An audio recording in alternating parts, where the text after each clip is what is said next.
We are now less than a month away from the 2026 NFL draft, and I'm continuing on with my redraft series in the year 2026. We are up to 2022, so we are going to be redrafting the 2022 NFL draft. 2022 was an interesting draft. We'll talk more about it once we get the board up. Not a lot of big names, especially when you compare to 2021, which we just did. Micah Parsons, Jamar Chase, Pat Surtain, others. Or like 2020, when you had Joe Burrow and Justin Herbert and Justin Jefferson, CeeDee Lamb, bunch of big names the last two drafts. 2022, not quite the same, but it wasn't an interesting draft for other reasons, which we'll get to. If you like this video, if you want to see more of the redraft series, make sure to hit that subscribe button. Let's pull up the board for 2022. Jacksonville has the first pick again. They got Trevor Lawrence in 2021. In the redraft, you can see who I took instead of Trevor Lawrence, if you didn't see that. But they got the first pick again, ended up going Travon Walker. As I said, the 2022 draft doesn't have a lot of big names. It doesn't have the big defensive players like 21 did. It doesn't have all the offensive stars of 2020. So I think this is going to be a little bit weaker at the top. I do think there are some really good players in this class. Maybe just not quite the names of Joe Burrow, of Micah Parsons, Jamar Chase of the last couple of years. What I do think this draft has is a lot more depth. And we're going to see that as we get closer to the end of the first round. A lot of good players across a few different positions, and really a lot of players that aren't going to get in this first round redraft that I think are still worth talking about and are still worth taking. So maybe not a ton of big stars, big names at the top, but a lot of good depth and just a lot of quality players that came out of this 22 draft. We do have to talk about the top though. And Travon Walker was the pick.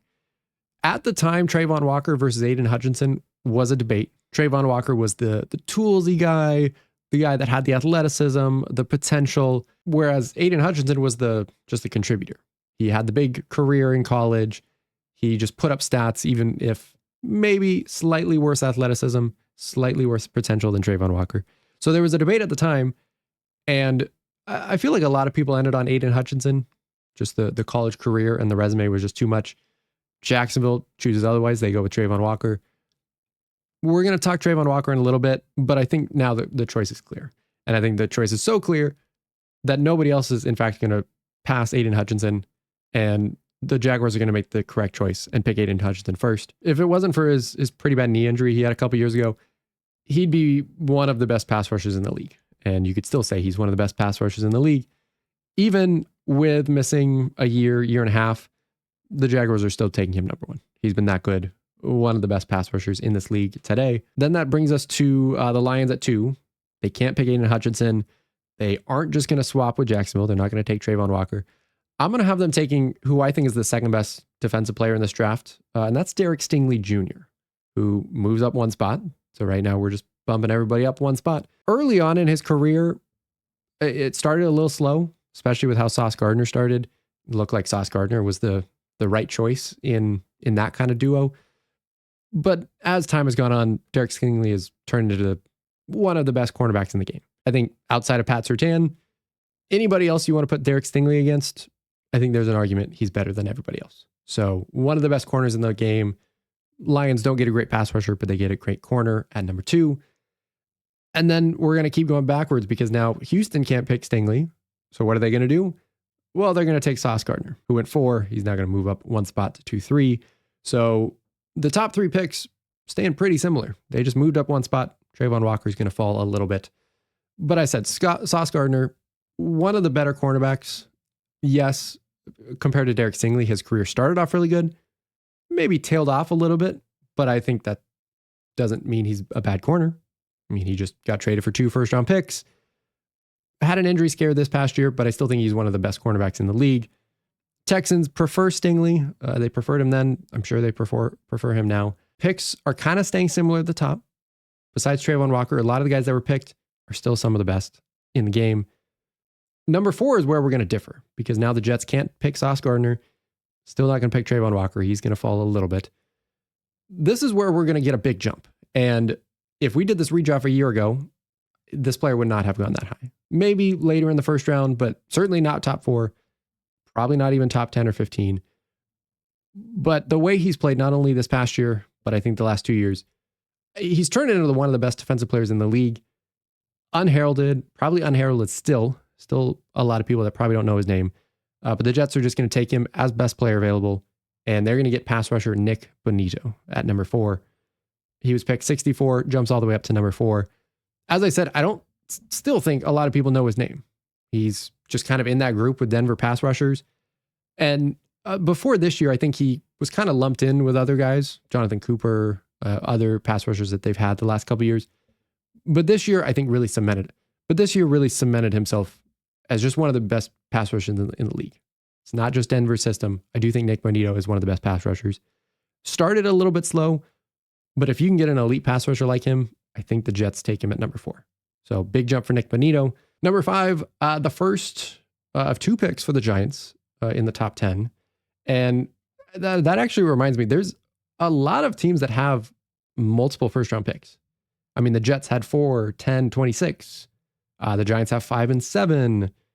Even teams like the Packers, they have 2 first round picks. The Chiefs, they have 2 first round picks later in this draft. The Texans, they had 2 in the top 15. Even the Ravens, they have 2 first round picks. So a lot of teams had multiple first round picks. As we've said in other redrafts, I'm not taking pick trades into consideration. If you did it on draft day, I'm not going backwards. It's just who made the selection. So for teams that have multiple first round picks, obviously this redraft is going to really benefit them. And one of them is the Giants, who get 2 of the top 7 players in this redraft. And number 5, they're going to take what some people might consider the best defensive player in this draft. We've seen 4 really good ones go. Slightly worse position. That's why he fell in the initial draft. That's why he's going to fall just slightly in this draft. But still, one of the best pure players in this draft. Number 5, Kyle Hamilton, who went 14 to Baltimore. And there's always a conversation. There's a conversation happening right now in this year's draft with Caleb Downs on how high you can take a really good safety. And it seems like every year we come to this point, and you could make this argument for running backs, for tight ends, for other non-premium positions, where there's almost a guaranteed great football player at a non-great position, at a non-premium position. And Kyle Hamilton was one of those. I think everybody you talked to back in 22 said Kyle Hamilton was going to be one of the best players in this draft. And yet he plays safety, not as quote unquote valuable as corners or pass rushers or certainly quarterbacks, receivers, things like that. And yet he falls to 14, goes to Baltimore, and sure enough, he is one of the best players in the draft. And so in this redraft, he's not going to fall that far. You could argue he should go higher. I think 5 is fine with him, but we're not going to make the same mistake. We know now he's one of the best players in the NFL, and he's certainly one of the best safeties, and New York's just going to take him. Does he have as good of a career if he didn't go to Baltimore? Maybe not, but I think the Giants take that chance at 5. 6, Panthers took Ike Ekwonu. If you remember back to 22, there was a big debate on the 3 tackles. It was Ekwonu, it was Evan Neal, who went right after, and it was Charles Cross, who went 9 to Seattle. 4 years later, I think it's pretty clear who the best tackle is, and that is Charles Cross, who the Panthers are going to take number 6. Ekwonu has been okay. He's gotten a little bit better, but I don't think to the level of Charles Cross. Same thing with Evan Neal. Struggled a little bit with injury as well. And Charles Cross has turned into one of the better left tackles in the league, now a Super Bowl winning left tackle. So the Panthers don't really have a decision. They're going to take the best left tackle in this draft, Charles Cross. And then the Giants are going to be back on the clock, already got one of the best defensive players, and they are now going to follow it up with one of the best linemen in this draft. They can't take the best left tackle, but they can take Tyler Linderbaum, the best center in this draft class, and maybe the best center in the league. He just got a crazy contract with Vegas. And the Giants get 2 really good players in the draft. Kyle Hamilton, Tyler Linderbaum would really change their team. That's the benefit of having 2 top 10 picks in a redraft. So Linderbaum goes 7 to New York. 8, Falcons went Drake London, and I'm just going to run it back. I think they would take Drake London again. He's a good receiver, and if situation was maybe different in Atlanta, you could argue he's one of the best receivers in the game. I don't know if he's good enough to pass the first 7 guys that were taken. I think the top 5, those are 5 really good defensive players, a couple good offensive linemen. If Drake London was a top 5 receiver, I guess I should say an undoubted top 5 receiver, maybe some of you have him in the top 5, then you can make the argument he goes higher. Because of he's maybe not, I would put him closer to that 10 spot. He falls, quote unquote, back to 8, and I think Atlanta is happy with him. He's still one of the better receivers in the game. Falcons run it back, get, I think, the best receiver in this class in Drake London. 9, Seahawks can't take Charles Cross, which, as I said, the 3 tackles, 2 of them aren't worth taking. Certainly not in the top 10. We'll see if they get taken later in the first round. And to me, there's not really another lineman that's worth taking at this spot. There's a couple others that are going to go later in the first round, but nobody that I want to take top 10, especially when we still have some really good players on the board. And one of them is maybe not a position that the Seahawks would have taken at this point in the draft, but he's been so good, and he's been so good in their division that I could see the Seahawks taking him and just reaping the benefits. They're going to take Trey McBride at number 9, who went in the second round, slow start, and didn't have a good rookie year. Didn't look like he was really going to contribute. Questions on if he was going to be a really good tight end and worth taking in the second round. But tight ends do take a while, and all of a sudden now he's potentially the best tight end in the league. You could say he's the best receiving tight end in the league. Seahawks maybe didn't need tight end at this point. They still had DK, they still had Tyler Lockett. But getting one of the best tight ends in the league, even if it is at a maybe slightly less premium position, if you can get an all-pro player like Trey McBride, I think you take that at 9. And then speaking of all-pro players, Jets are up at 10. They took Garrett Wilson. You could argue he's the best receiver in this draft class. You could argue the Jets would run it back, but we've seen it just hasn't worked out with quarterback play, with the offense. I can't see the Jets running it back. And Garrett Wilson is probably happy about that. What they are going to do is they're going to really boost up their defense. They got Nick Bonito at pick 4, didn't get Sauce Gardner, but they're going to get what some people might say is an even better corner. He falls a little bit for me, but number 10 is Trent McDuffie, who went later in the first round to the Chiefs. Chiefs just traded him for lots to the Rams, who just made him the highest paid corner. So the Jets end up with Nick Bonito and Trent McDuffie, 2 all pros, 2 of the best defensive players in this draft. Again, helps having two picks in a redraft in the top 10. So Trent McDuffie goes 10. Then we get to 11, and I have spent 0 time talking quarterbacks in this draft, and there's a reason for it. 2022 was not a good quarterback class. We knew that going in. We knew there was a chance nobody was going to be picked in the first round. Kenny Pickett ended up being picked at 20 to Pittsburgh. But other than that, not a lot of good quarterbacks. It was Kenny Pickett. It was Sam Howell. It was Malik Willis. And then one guy all the way at the end, of course, has now become famous for being the last pick in the draft in Brock Purdy. And I'm going to have the Saints taking Brock Purdy at 11. He's clearly the best quarterback in this draft class. The question is how much of that is San Francisco and how much of that is him. I do think, obviously, he got a shot with San Francisco. Kyle Shanahan, that whole system helped. But I do think he's turned into a good quarterback. And I do think he's worth taking at some point in this first round. I was trying to decide a spot for him. I ended up with New Orleans. Again, in this kind of few-year window for New Orleans, I think I've had a couple quarterbacks get taken in these redrafts because they kind of needed somebody. And obviously now they hope that's Tyler Shuck. But in 2022, I think Derek Carr was still there, but quarterback was definitely a need. And if they can get Brock Purdy, maybe not a top 5 quarterback. Some people might not even have him top 10, but a reliable quarterback. And I think that's worth taking at 11 just due to the positional value. So Brock Purdy, first quarterback, and spoiler alert, but it's not that surprising, only quarterback to go in this first round redraft. 12 is the Lions. They went Jamison Williams. They're going to go another receiver.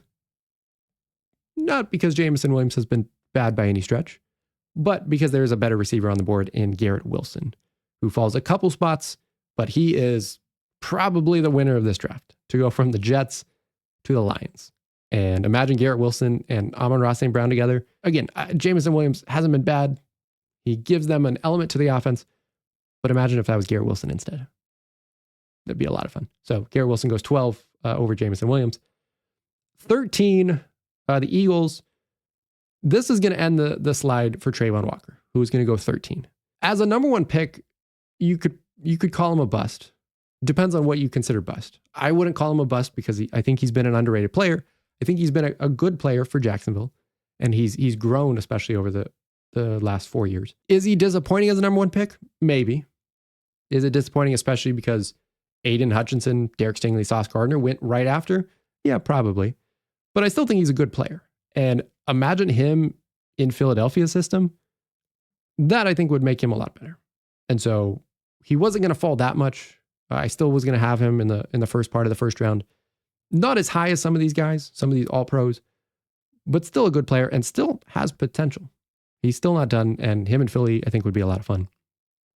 Speaking of guys who slid a bit, and speaking of good defensive players going to a good system, the Ravens can't take Kyle Hamilton, so they're going to take Kayvon Thibodeau, who, again, slid from 5 all the way down to 14. He's another one that is a good player, has had success, maybe a little disappointing based on where he was picked, but at the same time, putting him in Baltimore's system, I think that would look really good. So falls a little bit, but still gets picked in the first half of the first round. Houston needs offensive linemen. They're not going to go Kenyon Green, but they are going to get one of the better offensive linemen in this draft class, and one of the better interior line guys in the league in Tyler Smith, who goes from Dallas to Houston, would just settle that interior group. And again, as I said, Houston just needs offensive linemen at this point. 16, Jahan Dotson, definitely not the pick for Washington. I am going to give another receiver. Jameson Williams still on the board. Chris Olave still on the board. But I'm going to go a different route. I'm going to go George Pickens at 16. One of the more controversial, certainly one of the more up and down, just players in general, but certainly receivers from this draft class. When it's right, he's one of the better receivers in the league. And so I think Washington likes that. Saw what he can do in the division in Dallas. He gets picked in the first round this time, moving up from 52. Now into the back half of the first round, Chargers went offensive line, but I'm going to go just best player available, one of the better defensive players left in Devin Lloyd, who I think was second team All-Pro this year. One of the better off-ball linebackers, can just fit in with what the Chargers are trying to do. I think I've given them some off-ball linebackers in the past couple of redrafts. Devin Lloyd, one of the better players, I think would look good in LA. 18, Titans took Treylon Burks. This was infamously the pick they traded AJ Brown for. And in theory, it would have worked if Treylon Burks turned into a good player, because you get another good receiver at a cheaper contract. Problem was Burks never really turned out. They are going to get another chance, though. They're going to take Chris Olave with this pick. That would make it a little bit more fair of a trade, because you don't get AJ Brown, who you could argue is a better receiver than Chris Olave, certainly been healthier.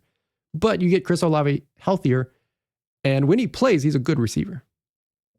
Lots of concerns with concussions. He's probably one concussion away from being out of the league. But when he plays, he's a good receiver. Because of that, Tennessee gets good value at 18. 19, we're going to continue with the run of receivers. I'm going to go Jameson Williams in this spot, who falls a little bit. But the Saints, who take Brock Purdy in this redraft, don't get Chris Olave, but they still need receivers. And I think Jameson Williams is the best receiver on the board still. And I think he's still young enough that he still has potential. He's shown a decent amount for Detroit, but because he got off to a slow start, I still think he has a lot of potential. So Saints getting to pair him and Brock Purdy together, I think, is what they do with their 2 first-round picks. 20, Steelers, they went Kenny Pickett, and as I said, we're not doing another quarterback. Brock Purdy is already taken. No other quarterbacks probably even close to worth a first-round pick at this point. So we're going to go best player available. We're going to shore up some of the offensive line for Pittsburgh and go Cam Jurgens, interior lineman for Philly, goes over to Pittsburgh, helps them get a little bit more of a running game, a little bit more protection for whoever you want to put at quarterback now that they don't have Kenny Pickett. 21, Chiefs can't go Trent McDuffie, who went in the top 10. They are going to get one of the better secondary players in this draft. They are going to get one of my favorite players in the draft, one of the more just fun players to watch on a day-to-day basis. And I don't think he's talked about enough, but we're going to get him at 21. Jalen Petrie of Houston. He's going to go 21 to Kansas City. He fits in with everybody else. Will Anderson, obviously Derek Stingley, who was taken in the top 3. But he's a really fun player to watch on that defense. Safety, can play a little nickel, and just flies everywhere. Big, hard-hitting safety. Yes, a lot of good players on this defense, but I think Jalen Petrie is one of them. Kansas City still gets a good player at 21. 22, Kansas City decided not to take him. He was their pick later on, but they didn't take him at 21. Green Bay is going to take him here in George Karlaftis, who went 30 to Kansas City. They don't get a chance to take him then. Just a good pass rusher. More of a bigger defensive end, and has been a solid presence for Kansas City. Maybe not flashy like some of these other pass rushers, but a good player, puts up numbers, and is reliable, and I think fits in with what Green Bay wants. So Green Bay gets a good pass rusher over Quay Walker, who in his own right was okay, but I think Karlaftis gives them a little bit of an edge at 22. 23, Bills went Kyrie Elam because they need secondary pieces. They need corners. I'm going to give them Reek Woolen, the Seahawks player who one of the steals of the draft, certainly if Brock Purdy wasn't in this draft, but one of the steals of the draft, went in the 5th round, big, long, talent-wise, one of the best corners in the league. Yes, obviously there's mental concerns. Is he locked in on every play? All of that. But when he's good, he's, as I said, probably a top 5 corner in the league. And so he's going to go in this first round. Bills are going to give him a shot and just hope his skill set works out with that secondary. 24, Dallas can't go Tyler Smith. So I'm going to give them the first running back off the board. And this is going to be a really fun running back class. We're going to name a few running backs in this last part of the first round. I have James Cook going 24. We're going to have a debate on the order of running backs, and I'll talk about it once we get through them all. But one of the best running backs in the league. It's not just because of the Bills and Josh Allen. I do think James Cook is one of the better running backs in the league. Dallas has needed running backs the last couple of years, so I think James Cook is a good fit. Ravens can't go Tyler Linderbaum. He ended up going, top 10 to New York. So they're going to get a guy who went in the top part of the first round, fell a little bit, but I think this is still a good fit. Helps out their defense since they don't have Kyle Hamilton, but they can now pair Kayvon Thibodeau with Jordan Davis, who I have going 25. Big part of Philly's defense, and I mean that literally, just a big part right in the middle. Gets overshadowed by Jalen Carter, gets overshadowed by others on that defense, but a good nose tackle to have. And yes, when we're talking about non-premium positions, Jordan Davis probably fits in with that, which is why he falls a little bit, but he's still been a good player. Baltimore seems like a good fit. I say this every time, but there's player team fits that I really like. This is one of them for this draft. 26, the third of 3 first-round picks for the Jets, aren't going to go a pass rusher in Jermaine Johnson.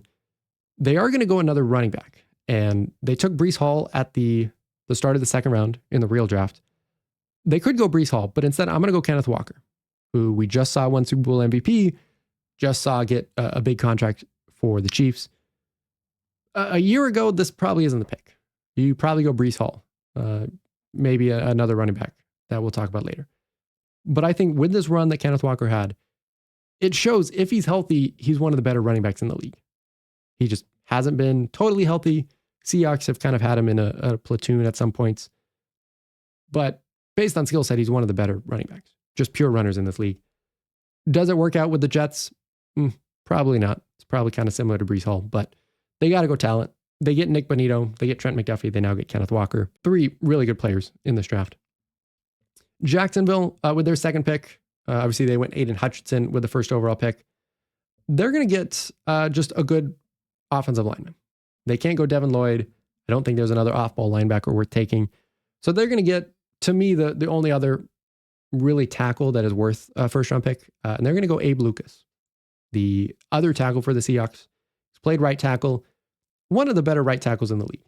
He's struggled a little bit with injuries throughout his career, but when he's on the field, he's a great tackle. And between him and Charles Cross, 2 tackles that go in this first round, pretty rough redraft for the Seahawks. They lose both their tackles. They lose Kenneth Walker. So we're going to start to see a lot of Seahawks in these redrafts. There's a reason they won the Super Bowl, because they've drafted well the last few years. And I think that's the start of it in 22. On to 28. This is going to be one of the picks that stay the same. I'm going to have Devontae Wyatt going back to Green Bay. Similar to Jordan Davis, because he's not a big time pass rusher, because he's not at a premium position, he gets overlooked at times, but I think he's a good player, and I think Green Bay sticks with him at 28. You could argue he was higher, but I think Green Bay's happy just taking him again at 28. 29, infamously, Patriots took Cole Strange. And as I said, not another offensive lineman I think worth taking in the spot. So the Patriots are going to go Breece Hall, and that's going to be the third running back to be taken. Has all the talent. You could argue is the most talented draft in this class. He's just been on the Jets. And in this alternate universe, who knows? We can see what it would have looked like in New England, but Breece Hall goes 29th to the Patriots. 30, we're going to finish up our run with running backs.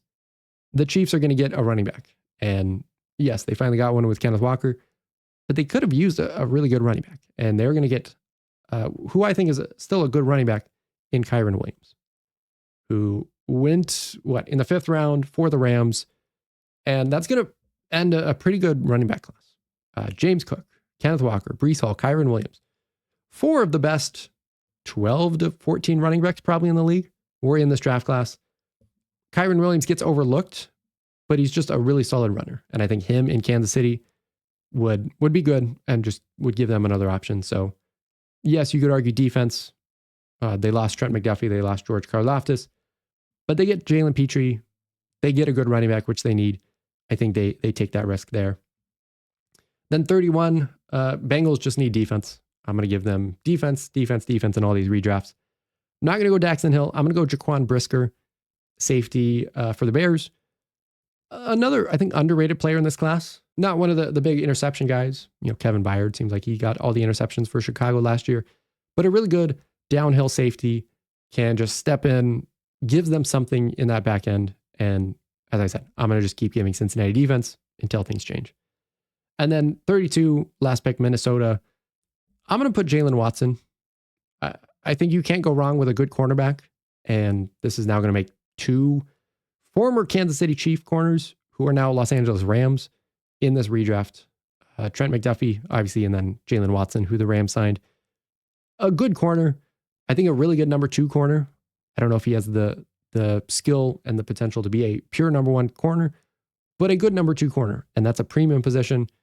I think Minnesota just takes that and is happy with it. But there's also a lot of good players they could have taken. And as I said at the top, a lot of good players in this draft, and a lot of players who would fit in a 2nd round redraft if we were doing one. And I just want to go through some of the names because as I said, this is one of the deeper drafts we've had. I think maybe not at the top, but just throughout all 7 rounds.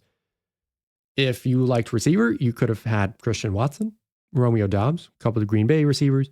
Khalil Shakir, you could have made a good argument. He should have fit in here somewhere. Quarterback, yes, not really an option unless you really like Malik Willis, unless he shows out in Miami this year. Other than that, not really a quarterback class. A couple other running backs. Rashad White, solid running back. Isaiah Pacheco, just due to the value. Good running back in this class. A lot of other good defensive players. Arnold Ebiketie, I couldn't fit in. Kyler Gordon, I couldn't fit in. Boye Mafe. All those guys went in the top of the 2nd round. Thought about getting them in the 1st round, but I couldn't. Leo Chanel, Kobe Bryant, Zion McCollum, Christian Benford, some more good defensive players. Some good tight ends. Jake Ferguson, you can make the case he fits in. Cade Otton's been a good tight end. Isaiah Likely, he was in this draft. Couple offensive linemen you could have argued. Zach Tom, Daniel Faalele, if you wanted another offensive lineman in there. But a really good draft class. And usually when I'm doing these redrafts, I have a set of names. Do I think they're worthy of 1st round picks? I had a lot more names in this class than I have the first 3. So maybe not a really strong top, although you could argue especially those first 5 picks, 5 of the better defensive players in the league, but a really deep class and a really fun one to think about, not only at the top, but all the way through. So that was the 2022 NFL redraft. Less than a month away now to the NFL draft. We are still going to be doing 2023, 2024, and 2025 over the next 3 weeks. So if you like this, if you want to see more, make sure to hit that subscribe button, and we will see you for the 2023 redraft.